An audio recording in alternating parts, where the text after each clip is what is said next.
Good evening. Where do we all come from? Would you like to know about your class tomorrow night committee? Yes, well, tomorrow night, Wednesday, Thursday, and Friday, all I can say is that at 8 o'clock each of those evenings something will happen here. But what, I really don't know.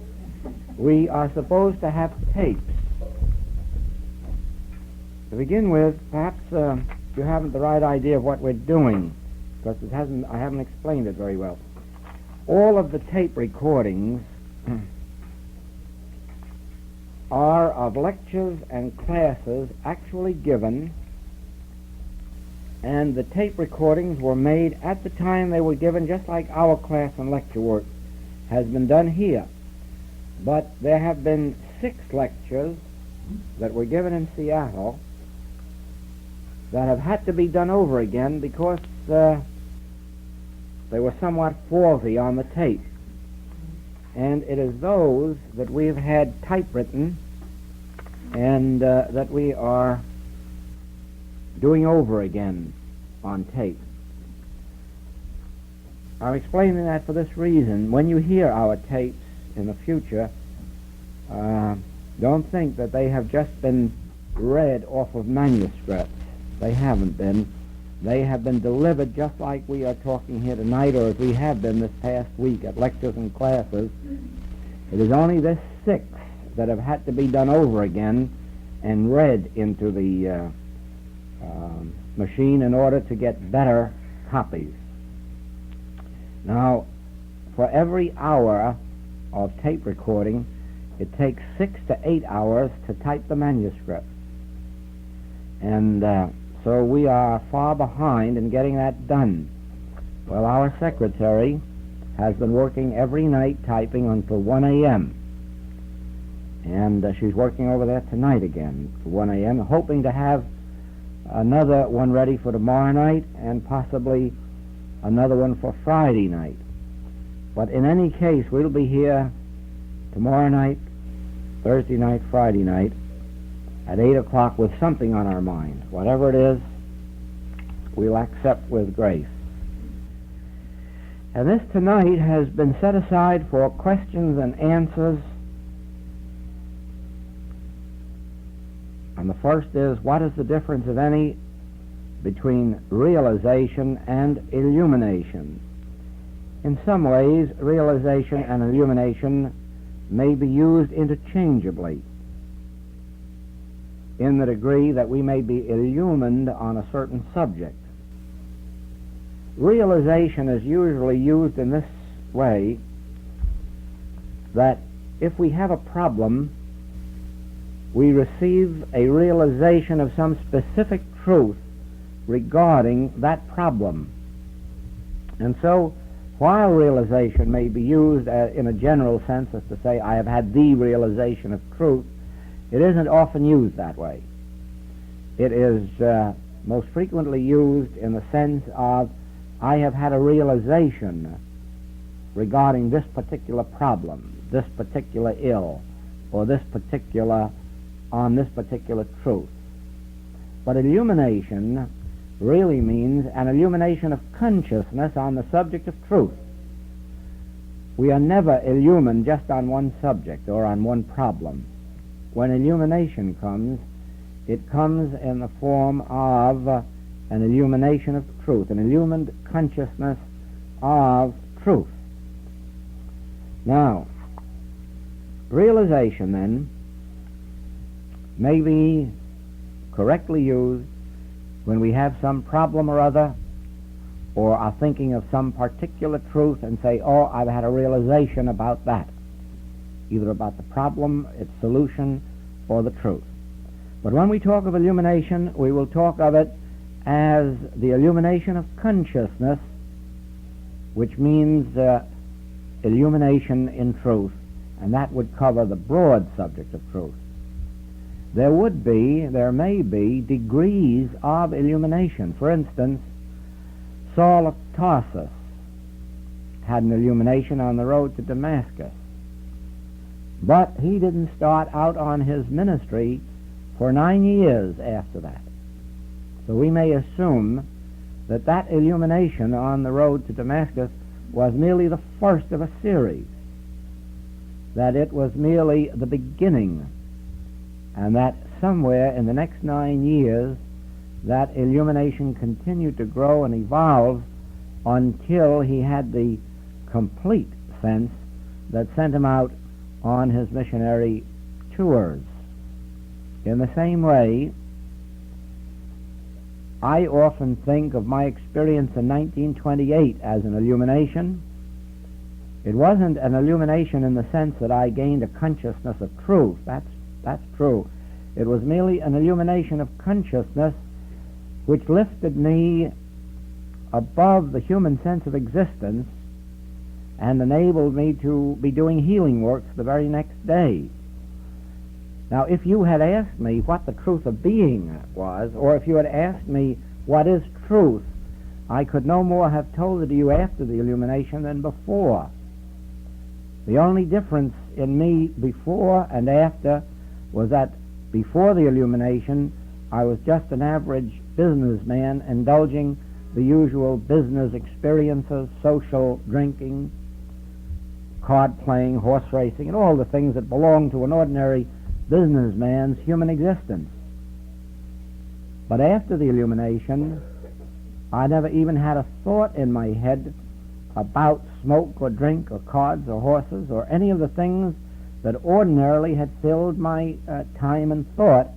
And on the contrary, when 2 days later one of my customers, who was an alcoholic, out of a clear sky said, "You could heal me if you would," I was stunned and surprised, but I said, "If you think so, I will," and she was healed. And the next day another man asked for help and had a healing, and next week someone else, and within a year I was professionally practicing healing.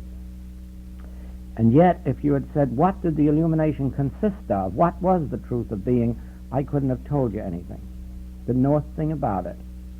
Now, at a later period, there came little tiny experiences of illumination that showed me the truth about certain aspects of life. It wasn't a whole picture. It was just a glimpse here, a glimpse there, a little light here and a little light there, and it came piecemeal in that way until 1945, when the voice said, "Next year, 1946, is your year of transition." And it was. In 1946, beginning in July, I went through an experience of being awakened out of sleep every morning at 5 o'clock and being caused to sit in a chair until 7 for 2 solid hours every day for 2 hours. I went through an inner illumination that seemed to open up as if I were witnessing, the equivalent of a Masonic initiation. It was as if I were witnessing a marvelous initiation ceremony and being initiated into spiritual truth. And that went on for 2 months, and that I really consider the first illumination that was an illumination of something that I could specifically grab hold of and say, now I know what this is and this is and this is, and I can tell it. And that was the year in which the Infinite Way was completed. And from then on, every few months, I have one of those experiences that carry me further along the line. That is illumination. But if I sit down to work on some problem for you, and all of a sudden I get the answer, I call that realization. Is that clear?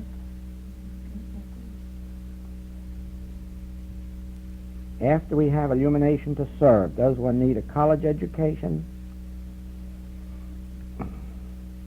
No, I am not going to say that we need any education, since the disciples got along pretty well without any schooling, without very much of it, and many people have gotten along without it, and I don't seem to be doing too badly. I never went beyond grammar school.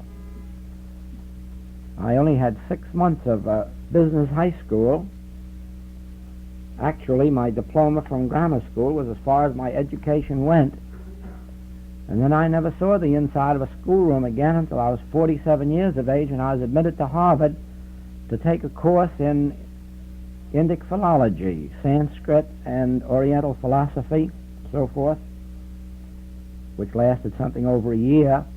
But it wasn't a general education. I was never admitted to Harvard as a regular student. It was as a special student, and just on 3 subjects. So that actually my schooling ended at grammar school, and it hasn't hindered the work.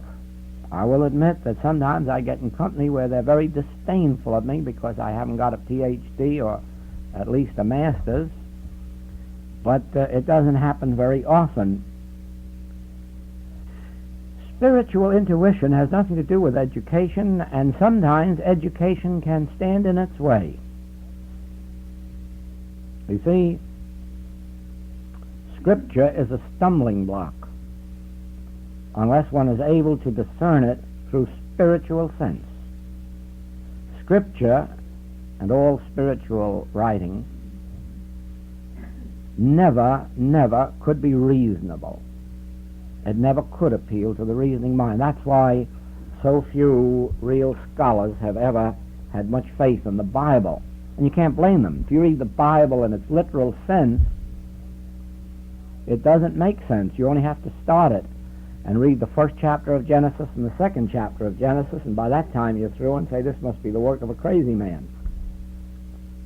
And if you read the Song of Solomon from the standpoint of the human intellect, you won't think of it as a very spiritual writing. You'll wonder what part of the world we drift into to get that kind of language and literature. Only as you read the Song of Solomon through spiritual intuition can you see that it is one of the great mystical writings, one of the great spiritual writings, and has nothing to do with the subjects that it seems to portray. And so it is. Think of passages like, take no thought for your life, what you shall eat, what you shall drink, wherewithal you shall be clothed. Well, if you're not going to take thought for it, who's going to do it? And of course, to spiritual sense, you would say God. But then the man without spiritual sense looks out in the world and says he doesn't seem to be doing much of a job for these people. Be better off if they depended on their good right arm. You see, we have a wonderful example of that today in our own modern life. The Russians are realistic. They don't believe in the God that the churches teach, because they say that God hasn't done much for its people. And so they depend on their reasoning power, on their arms, their ammunition, their scheming, plotting, and planning. And offhand, you must admit they're doing a much better job than the nations that are depending on some kind of an unknown God. Because it is true, and from their standpoint it is true, that the God of the churches has failed the people. No question about that. The people are far worse off today than they were 100 years ago, except so far as gadgets are concerned. Got more washing machines and electric apparatuses. But so far as actual living conditions are concerned, the average man today with $300 a month income is far worse off than the man of 75 years ago with $25 a week income, $20 a week income. Now, the answer to all that is this. The God of the churches isn't God. And it is for that reason that it isn't upholding the people. When we had World War I and World War II, we had a war between the Christian nation of England, the Christian nation of Germany, the Christian nation of the United States. Why should God have picked any one of those nations to favor over another? Certainly, the sins and evils of the British nation were far greater than those of the German nation, so if it was a matter of right and wrong, Britain should have lost both wars. Well, as a matter of fact, you might say she has. Yes, she has. She has, but as a matter of fact, every nation lost the war. None won it. There wasn't any God in those wars, nor was there a God to help the people in those wars, and they weren't helped. And so a nation like Russia stands by and says, what good was your God? What good is your God? The might of Britannia is gone, the might that was Germany is gone, and the might that was America's is going fast. So where is your God, and what has your God done? And so they turn to the opposite of that, to physical might and mental might, and they say, see what we are achieving. Very much like the magicians of old who tried to tell Moses that they could equal Moses' work. They could up to a certain point, and then they lost out. Now, we have come to this point that we are watching Russia and its might through materialism, atheism, and thinkers are saying to themselves, what is the answer? And more you're reading in the paper that the answer is God and that the answer is spiritual power. But you're not reading that the answer is church or going to church. You read very little of that except in church papers. But you do read a lot about that the answer is going to be found in God or in spiritual power. As a matter of fact, Collier's magazine ran a series of articles recently by a reporter in search of God. This reporter had been hearing a lot, too, about how the churches had failed and how materialism was coming to the fore, and he decided to make an investigation to see what this thing about God was or is. And he started off in his first article by interviewing Protestant ministers, Catholic priests, and Hebrew rabbis, and the religious head of a college, coeducational college. In that article, the ministers, the priests, the rabbi, and the head of the college were all unanimous in declaring that we must not look to God. There is no hope from God. None. Get busy and look to your arms and ammunitions and your human methods of warfare and whatever it is that you're going to do, because there is no answer to be found in God. We can't look to God to help us in our human affairs. Wait until you die and God will help you in the next world. That was unanimous in this first article. In the second article, this reporter interviewed men of international fame and reputation. One of them, General Wainwright. The reporter asked General Wainwright, do you believe in God? And General Wainwright said, certainly, he's always to be found on the side of the mightiest battalions. And most of the others agreed the same way, that if you just keep your ammunition dry and pray, that the two together might get you somewhere. But of the two, the most important was to keep your ammunition dry and handy. Now, if you look at the history of, only the last 200 or 300 years,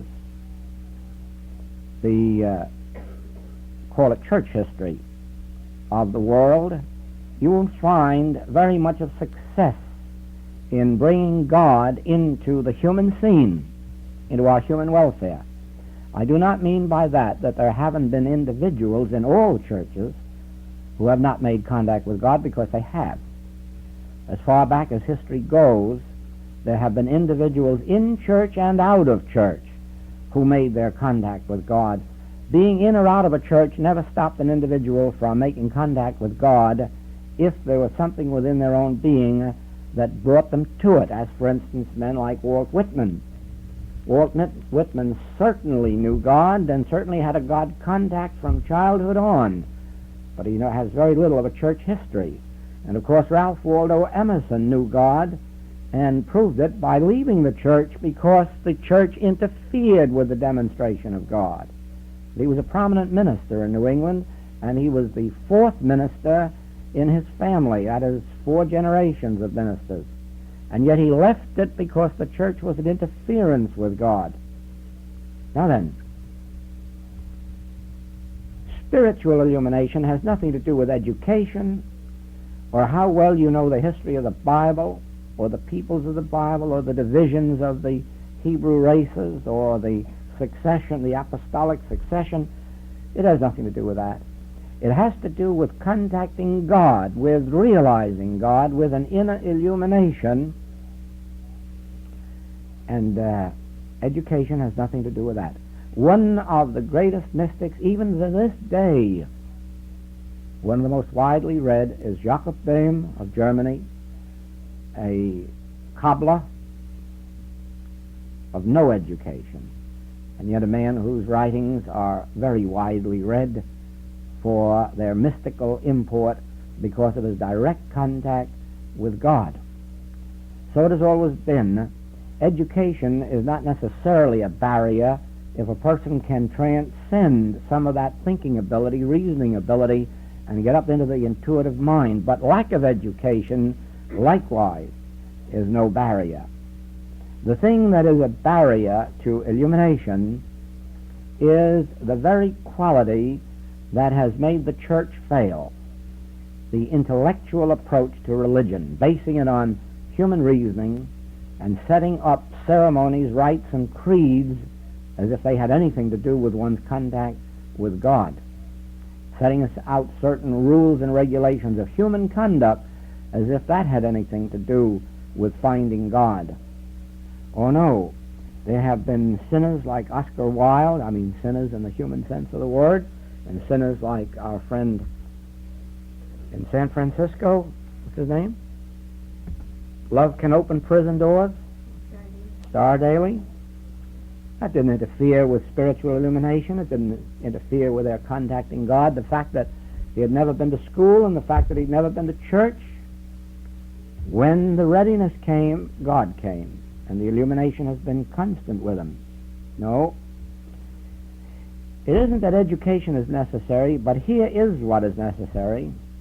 When one goes out into the public ministry, they are not apt to be well received or credited or accepted as authority if they go out with a sense of illiteracy, with a sense of personal uncleanness or personal lack of care in their makeup. In other words, a person must show forth in their ministry some of the qualities of God which would come with illumination, and that, of course, would wipe out any such thing as illiteracy or profanity or vulgarity or coarseness or commonness.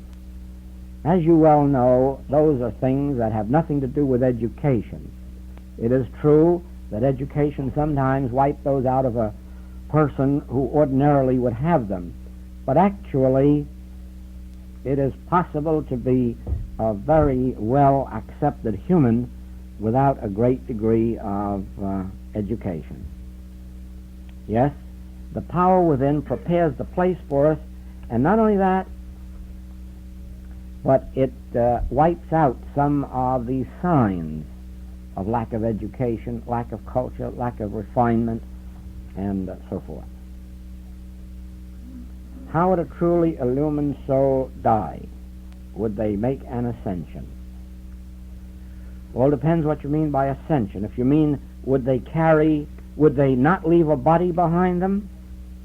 There have been very few in history who have gone and not left a body behind, at least left what appears to our sense to be a body. An illumined individual doesn't die. Virtually, they walk out of their body.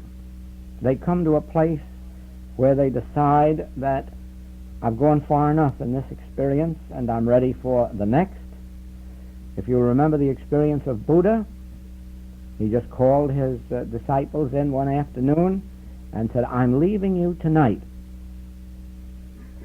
And that night he had a discourse with them, talked with them, lie down and said goodbye and went. To their sense, he left a body for cremation. And they had a cremation, as is usual in India.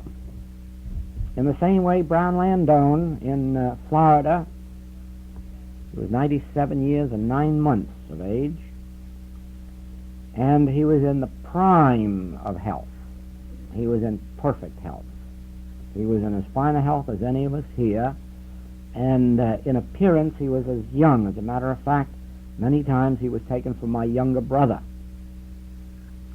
And firstly, while he was bald on top, what hair he had was brown, not gray, and he had all of his own faculties and no artificial ones. And he had a very trim young figure. He was able to swim, play golf, ride his airplane right smack up to the day of his going, and he was able to continue working. He averaged 1 hour and 50 minutes sleep out of every 24 hours. And the rest of the time he worked. When you called his office for an appointment and was told it would be 2 o'clock, you were also told whether it was 2 p.m. or 2 a.m., because it could have been either, and you had no choice about it. If you wanted to see Brown and he said 2 a.m., you got there 2 a.m. or there was no appointment. His appointments went all the way through to 5 in the morning. At 5 in the morning he quit and slept, usually until about 7 o'clock. His average was only 1 hour and 50 minutes per day for 24 hours. And he only ate one meal in 24 hours. At 3 o'clock in the morning, he had a good, healthy, hearty meal. The rest of the time, he merely had tomato juice, orange juice, or black coffee. And one good meal a day. And that man put in more work than any dozen of us men in this room put together. I'm sure he wrote a whole magazine every month. He wrote never less than 6, 8, 9 books a year. He kept a healing practice of usually around 3,000 patients all the time. And he had a correspondence that took 3 secretaries working 3 8-hour shifts in the day, while he dictated to keep those 3 secretaries busy. And at 97 years and 9 months of age, he didn't have an ache or a pain in his body. But he called in his secretary this afternoon, and he said, "I am leaving. I have some work to do, and I'm leaving." And the secretary, not understanding him, said, "Well, you're not going any place that I don't go with you." "Oh," he said, "you can't go where I'm going now." He said, "I'm off on a mission. I've been called, and you ought to take over and complete this work here." And Brown sat down on his sofa, leaned back, and that was that. He walked out. He also, to our sense, left the body to be cremated. Now,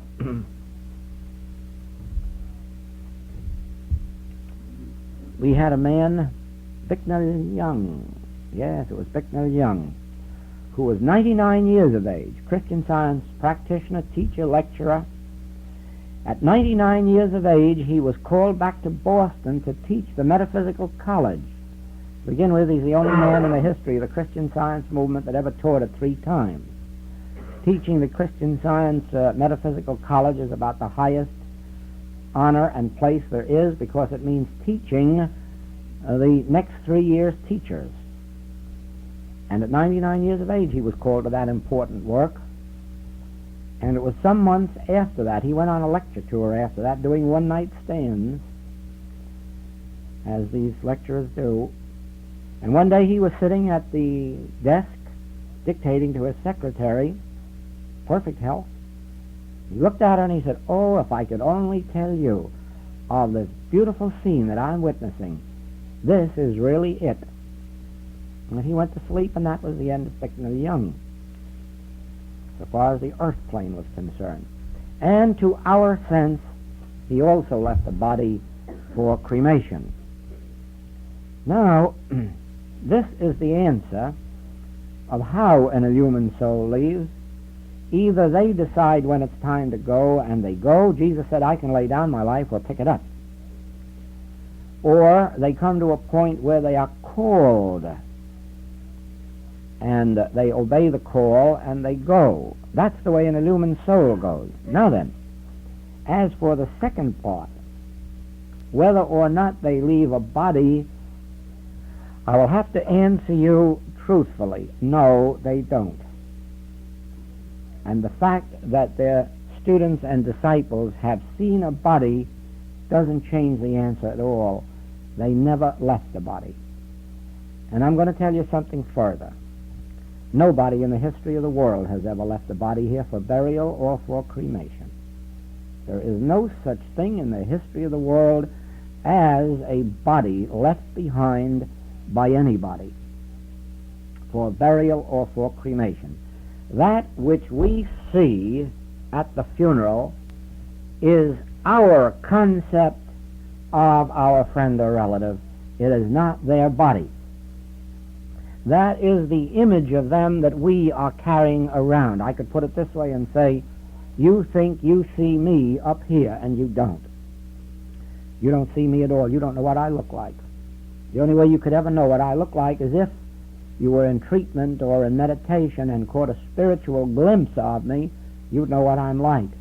But what you're seeing up here is the human mind's concept, a very limited and false concept of the I that I am. You may be assured of this. I am not in a body, nor are you. Because anything I'm saying of myself, please understand, I'm saying of you. I'm not setting myself aside, not even Jesus Christ aside.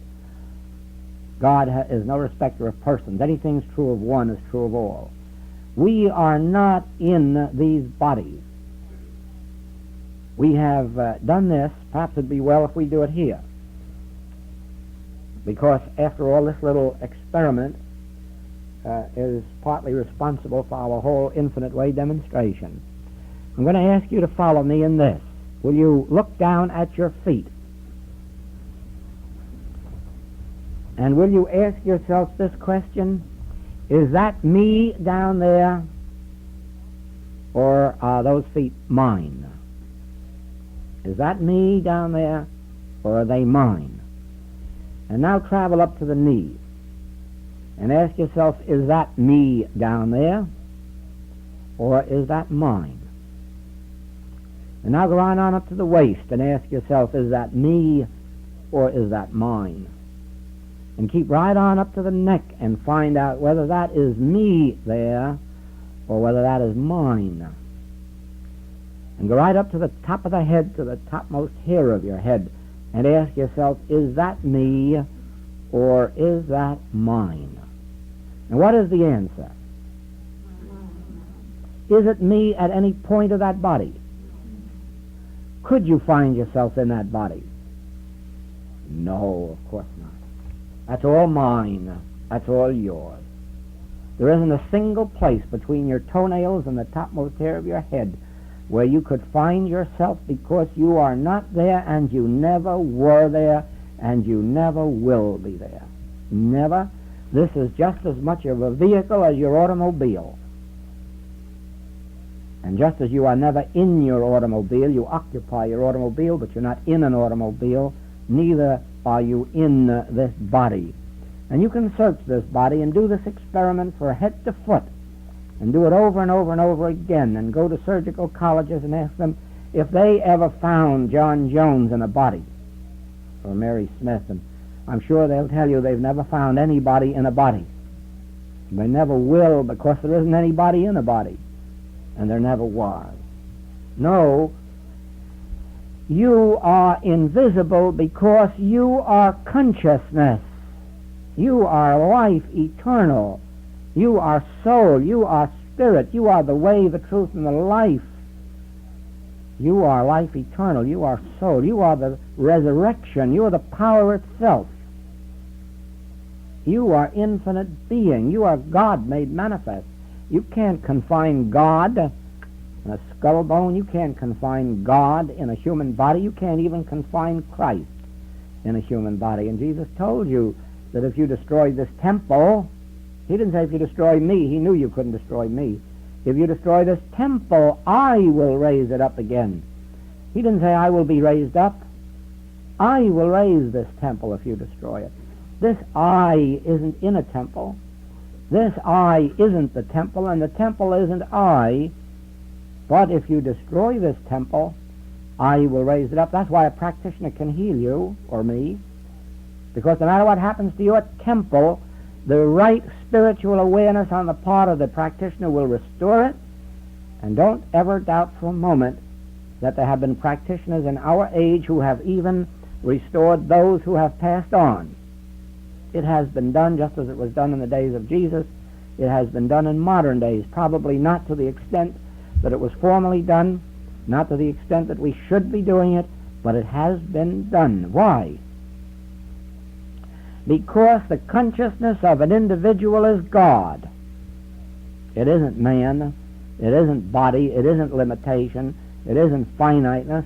The consciousness, the spiritually developed consciousness of an individual is God. And God is not confined to body. Now then,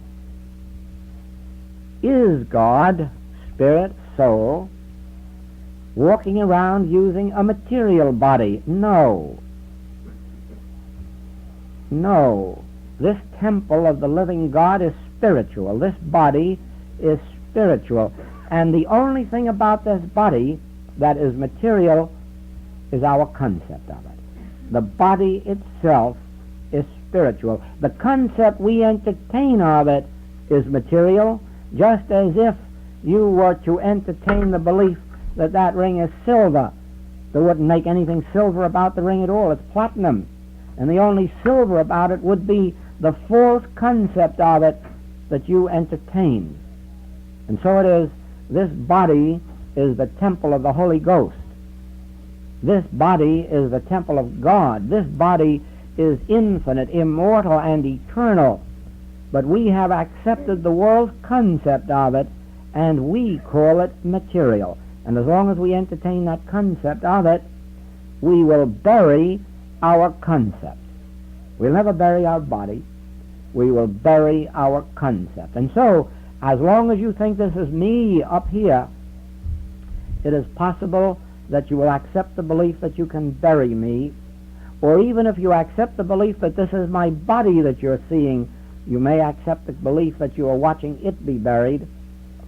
But this isn't my body. My body is here, but you can't see it.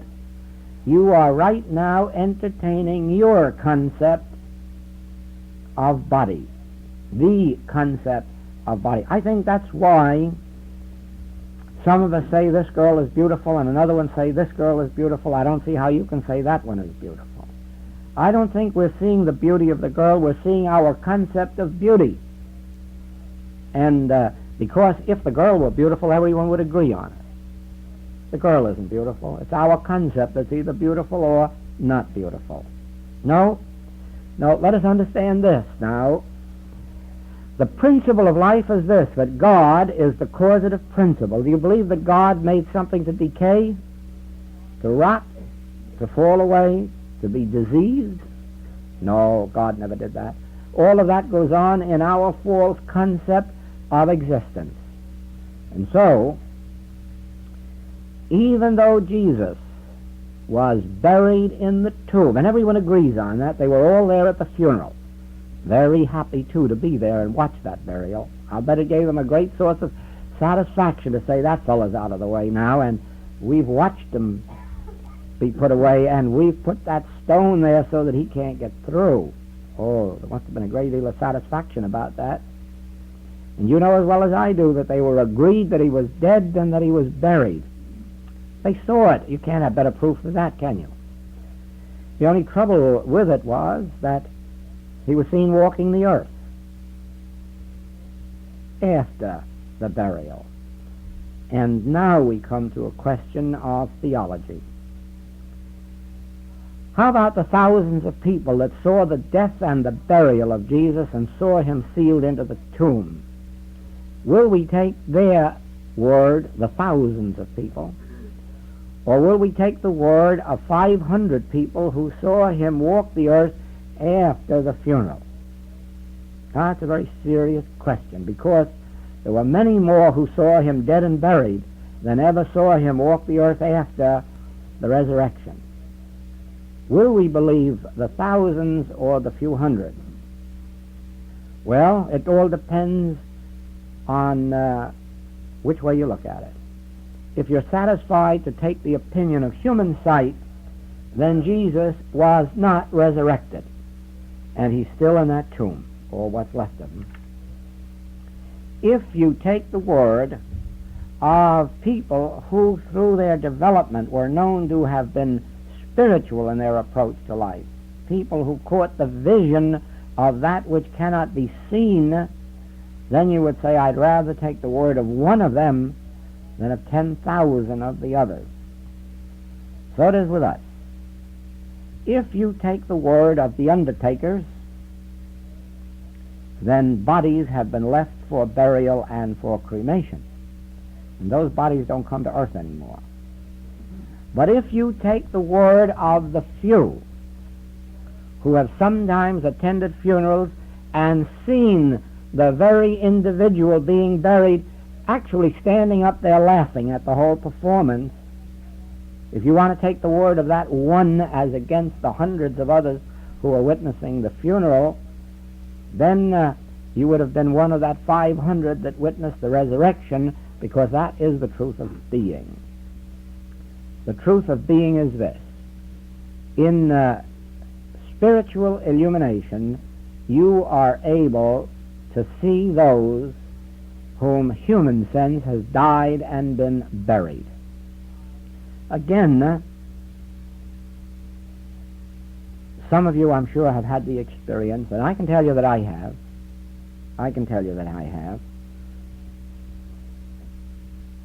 My own wife passed on and came back to me 3 times in 3 days, and each time with a specific message. And I'm not a spiritualist, and I'm not a believer in the dead returning to life, nor have I ever delved into occultism or spiritualism, but I had the actual experience of witnessing 6 hours after her passing, witnessing her stand by my side talking to me. I had the actual experience 12 hours later, when going through terrible pains of a headache through the excitement and stress of what I'd been through with her, and fighting myself, arguing. I can help other people, I just couldn't help my own wife or myself. And where is this God that I'm preaching about and talking about, and having all the rest of these arguments that you probably had yourself at times, when instantaneously she was standing by my side and said, "Oh, Joel, why don't you stop that battle? The battle isn't yours, but God's. The battle takes place in your consciousness. Your consciousness is the arena between that which we call God, which is good, and a non-existent, a supposititious thing called evil. It isn't even real. And if you just leave it alone and don't enter into the battle, that good will dissolve the illusion of the evil." And that quickly I was healed. And the third time was the next morning when I awakened and realized that because of a peculiar circumstance I was without funds. And I thought, what am I going to do now? That quickly she was back there and took me over to my bookcase and pointed to a book and told me the page to open to. And when I opened to that page, it said, "In your new consciousness you will have health and wealth. Health to enjoy wealth, and wealth to enjoy health." And I don't mind telling you that within 24 hours that new consciousness started to build up the temple of my finances again. Now, that wasn't the only experience. I've had many. I had a patient pass on who was under pressure in his family, and he said to me, he said, "You can't save me, nor can anyone else." He said, "The pressure in this house is too great. They don't want me, and I haven't got the resistance to overcome it." And he says, "I know enough on the inside to know that you're not going to succeed as hard as you're trying." He said, "I'm going tonight." But he said, "I want to tell you this.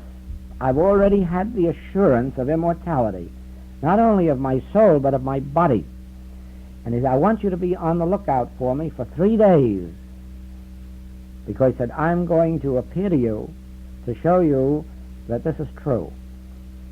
Well, it was the 3rd day. My wife and I, this wife who passed on, were sitting in the living room looking toward a window when she said, "Look, look, And I looked up, and there was my friend Henry. We both saw him, and he just waved this way and was on about his business.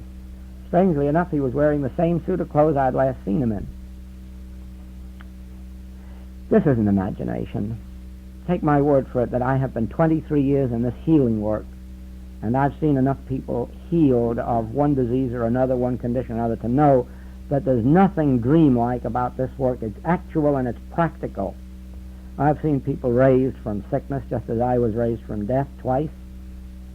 It's practical. There's nothing dreamy about it. And when I say to you that we don't die, and the body doesn't die, and it doesn't get buried or cremated, I really mean it in an intensely practical way, in the same way that Jesus meant it when he said, look, flesh and blood, it's the same wounds, it's the same skin.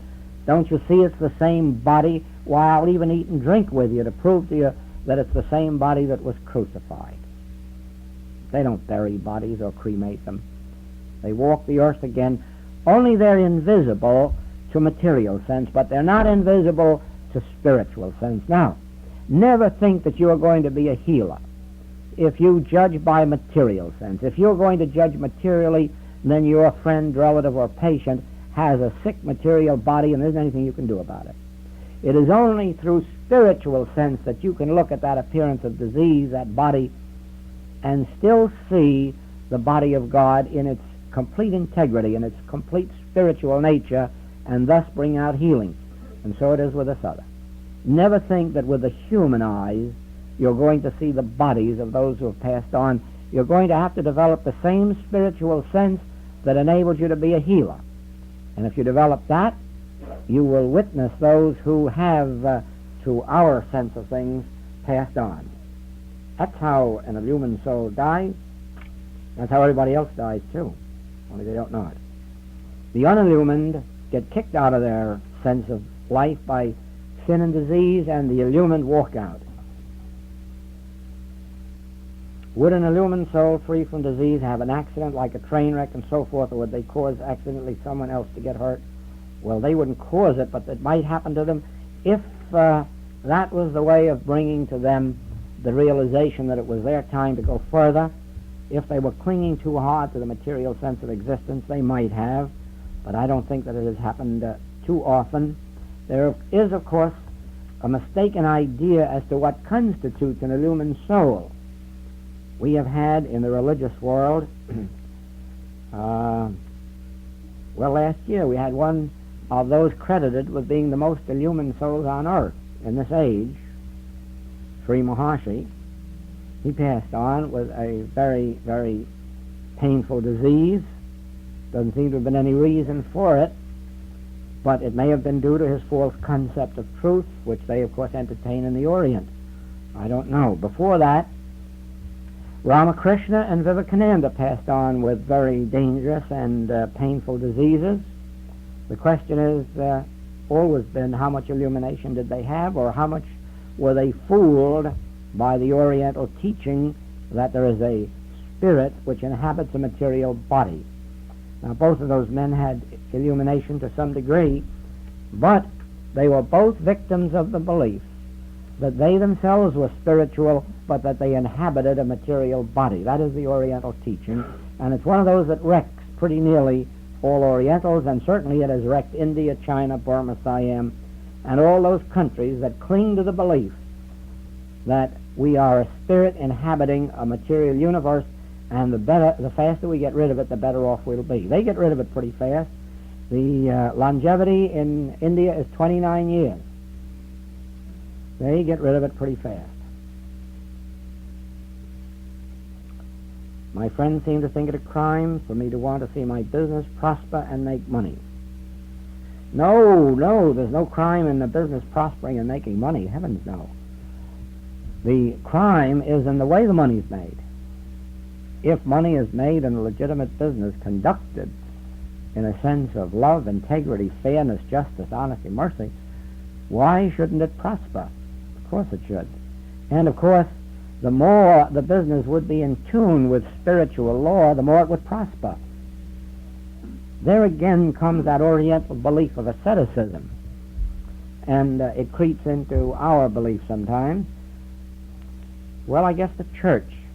The church started it in the Occident at least. The church started it because the church had to make it stylish for you to be poverty-stricken so it could get rich. How is it going to get you to give up the money except to tell you how noble it is to be poor?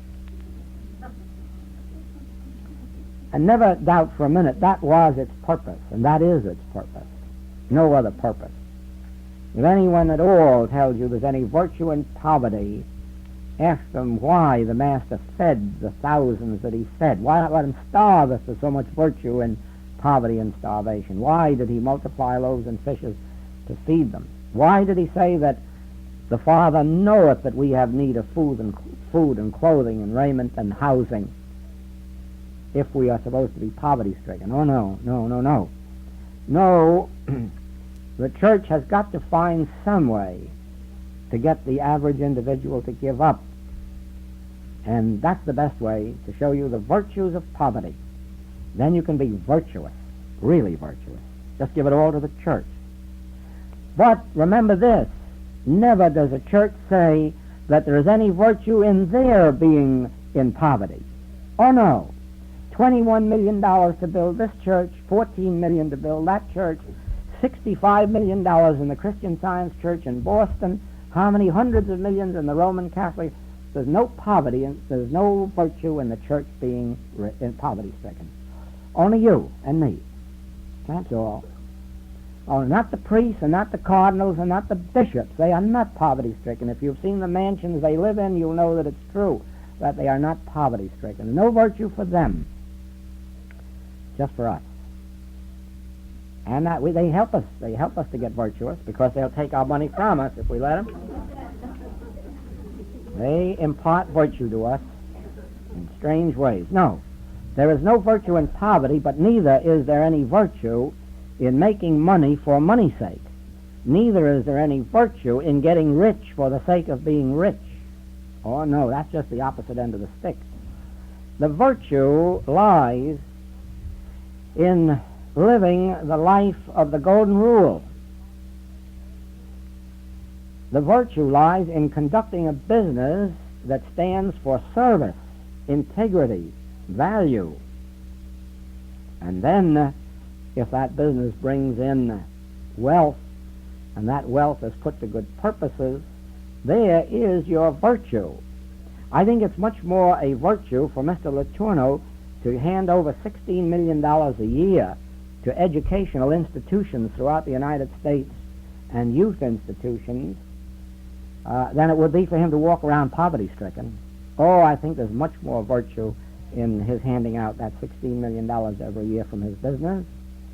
And I also think it's much more virtuous for Henry Ford to be able to turn over $180 million for educational purposes to a foundation than if we had witnessed him walking around the earth poverty-stricken and unable to employ 100,000 men at tremendous wages and then leave $180 million besides for educational purposes. You might find interest in an article that ran in Collier's magazine recently by the man who is chairman of the board of directors of General Motors, Mr. Sloan. Mr. Sloan, in his article, said that this is the last generation in America of people who will be allowed to accumulate wealth. That from this generation on, nobody will be permitted to retain more than enough to pay their rent, food, clothing, and income tax. Everything else will be taken from them. And by this last bill, you can pretty nearly see that it's right. Now, he said that his interest in writing this article was this. Our free educational institutions, like universities, Harvard, Yale, Princeton, Stanford, are supported by endowments from rich men, principally.